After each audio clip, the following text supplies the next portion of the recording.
वैदिक पर्सपेक्टिव के इस YouTube चैनल को सब्सक्राइब करें, वीडियो को लाइक व शेयर करें। ओम हिरण्यपाणि हैं सविता विचर्षणि हैं उभे द्यावा पृथ्वी अंतः ईयते अप अमिवाम बाधते वेति सूर्यम अभि कृष्णेन रजसा द्याम ऋणोति।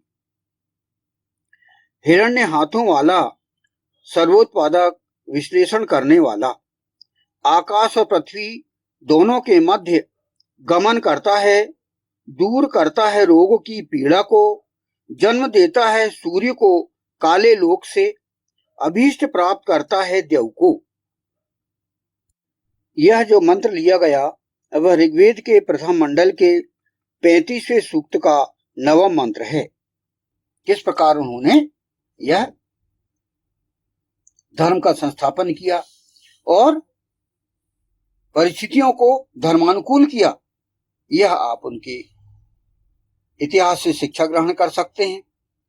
तो कहने का तात्पर्य यह है कि हम इस लोक के व्यक्ति भी उनके कार्य कलाप जो किए गए हैं, उनकी कार्यनीति पर चलकर हम भी दुष्टों का सामना कर सकते हैं और विपरीत परिस्थितियों पर विजय प्राप्त करके धर्म का संस्थापन और दुष्टों का विनाश करके हम हमारा जीवन सुखमय और शांतिमय बना सकते हैं।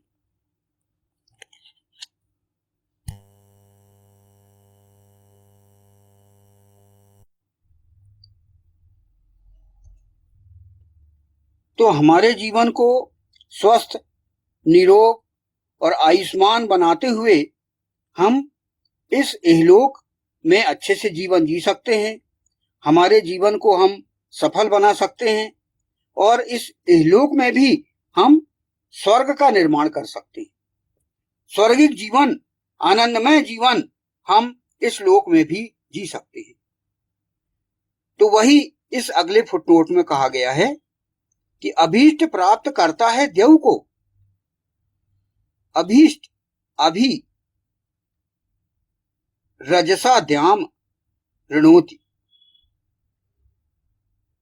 तो यहां पर इस फुटनोट में क्या कहा गया है कि अपने अभीष्ट देव को, अपने अभीष्ट देव लोक की प्राप्ति तभी संभव है जब इस हेतु निरंतर प्रयास किए जाएं।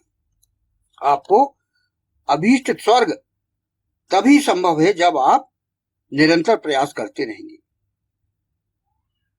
हर विषय में प्रगति और उत्थान के लिए कोई ना कोई मार्ग अवश्य होता है। उसे परिश्रम पूर्वक खोजकर उस पर चलकर अपनी समस्याओं को हल करने की आवश्यकता है। यानी हम जिस विषय में प्रगति करना चाहते हैं, जो हमारी इच्छा है, जो हमारा स्वभाव है, वह विषय आदमी चुनता है और उस विषय में या उस तरफ जाकर व्यक्ति उत्थान चाहता है और वहीं पर वह अपना ज्यादा ध्यान लगाता है। तो उसके लिए उसे मार्ग निकालना पड़ता है, परिश्रम पूर्वक उसे खोज कर और अपनी समस्याओं को हल करते हुए आगे बढ़ना चाहता है।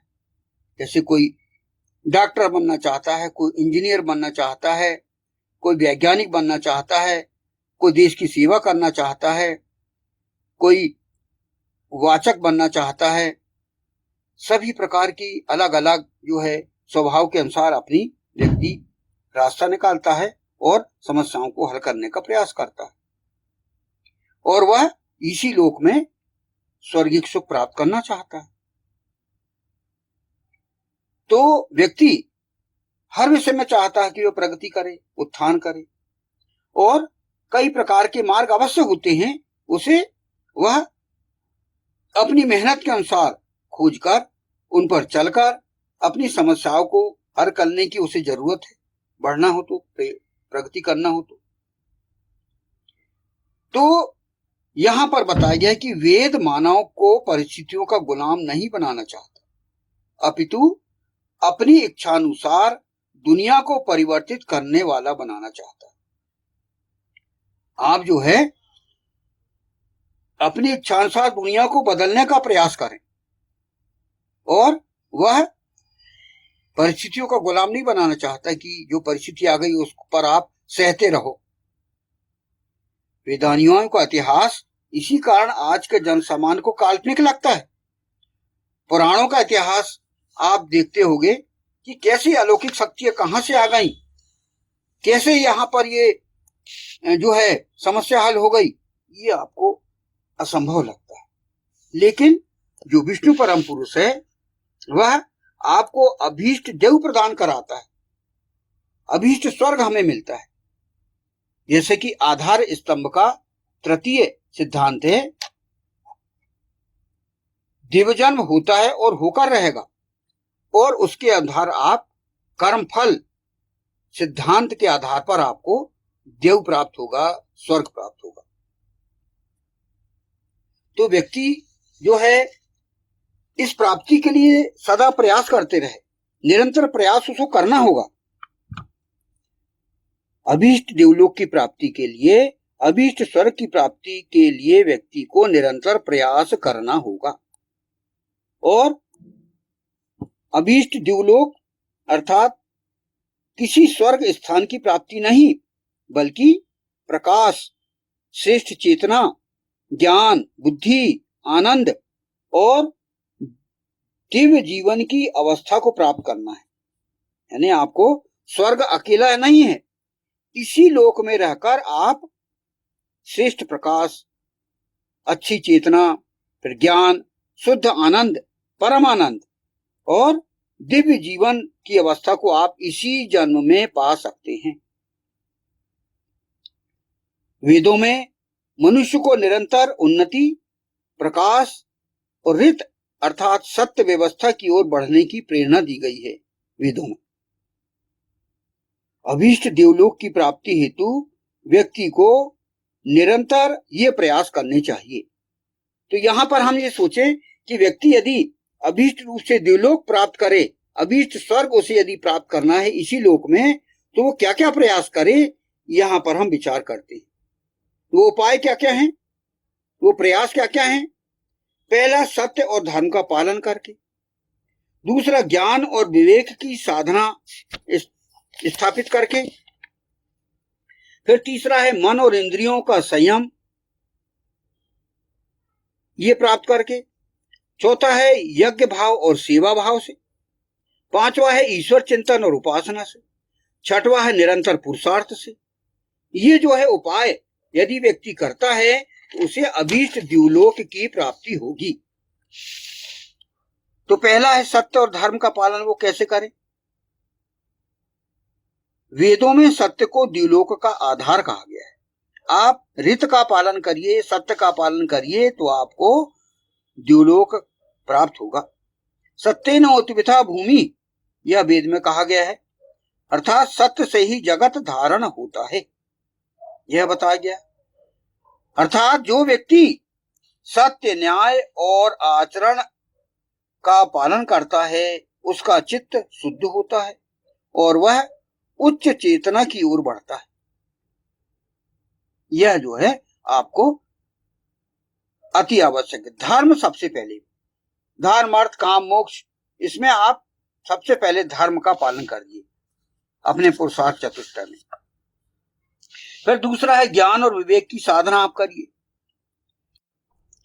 आपको यदि अभीष्ट द्युलोक की प्राप्ति करना है तो आप ज्ञान और विवेक की साधना करिए। अज्ञान को अंधकार और ज्ञान को द्युलोक का प्रकाश माना गया है और आप इसमें विशेष ध्यान दीजिए। उसमें क्या करिए, आप स्वाध्याय करें, श्रेष्ठ ग्रंथों का अध्ययन करें, सत्संग करें, प्रश्न और चिंतन करें। अर्थात ज्ञान से मनुष्य की दृष्टि ऊंची होती है। आप अपना दृष्टिकोण ऊंचा करिए अच्छे ज्ञान से। फिर तीसरा है मन और इंद्रियों का संयम करके आप अभीष्ट देवलोक प्राप्त कर सकते हैं। वह कैसे। असंयम मनुष्य को नीचे की ओर ले जाता है, जबकि संयम ऊर्ध्व गति देता है, ऊंची गति देता है। आप आगे बढ़ते हो, ऊंचा आप जाते हो। इसके लिए आपको क्या करना है, यानी मन और इंद्रियों के संयम के लिए क्या करना है आपको? सात्विक भोजन करना है, मधुर वाणी बोलना है, क्रोध पर नियंत्रण रखना है और नियमित दिनचर्या आपकी होना चाहिए। फिर योग और प्राणायाम, यह अत्यंत सहायक माने गए हैं। यदि आप अपने मन इंद्रियों का संयम करना चाहते हैं तो आप ये उपाय कीजिए, आप बिल्कुल द्युलोक में अभीष्ट सफलता प्राप्त करेंगे। फिर चौथा है यज्ञ भाव और सेवा। अपने स्वार्थ से ऊपर उठकर लोक कल्याण करना, ये यज्ञ है। यज्ञ जो है वही है कि आप खुद श्रेष्ठ बनिए और दूसरों को श्रेष्ठ बनाइए, लोक कल्याण करिए। यह स्वार्थ से ऊपर उठना है, जनहित के लिए। जो व्यक्ति दूसरों के हित में कार्य करता है उसका अंतःकरण विस्तृत होता है। ही देवलोक की ओर बढ़ना है। तो पांचवा फिर है ईश्वर चिंतन और उपासना। ईश्वर परम परमात्मा की उपासना करना और वह दिव्य इतिहास जो पुराणों में लिखा गया है वह आप दिव्यता से जोड़ते हैं। आप प्रातः काल ध्यान करिए, प्रार्थना करिए, मंत्र जप करिए और कृतज्ञता से मन में प्रकाश और स्थिरता आती है। आप कृतज्ञता व्यक्त कीजिए उस ईश्वर के प्रति जिसने आपको इस दुनिया में भेजा है। यह आप करिए अभीष्ट देवलोक प्राप्ति के लिए। फिर निरंतर पुरुषार्थ करिए। आप कैसे? वेद आलस्य का विरोध करते हैं, आप कर्म करिए। कर्म प्रधान विश्व करी राखा, जो जस करहि सो तस फल चाखा, यह वेद में कहा गया है। फिर वेदों में कहा गया है कि चरे वेति, यह बता। तो वैदिक दृष्टि से देवलोक अंततः उस स्थिति का प्रतीक है जहां मन प्रकाशमय हो, जहां बुद्धि निर्मल हो, जहां कर्म धर्मयुक्त हो और आत्मा परम सत्य के निकट पहुंच जाए।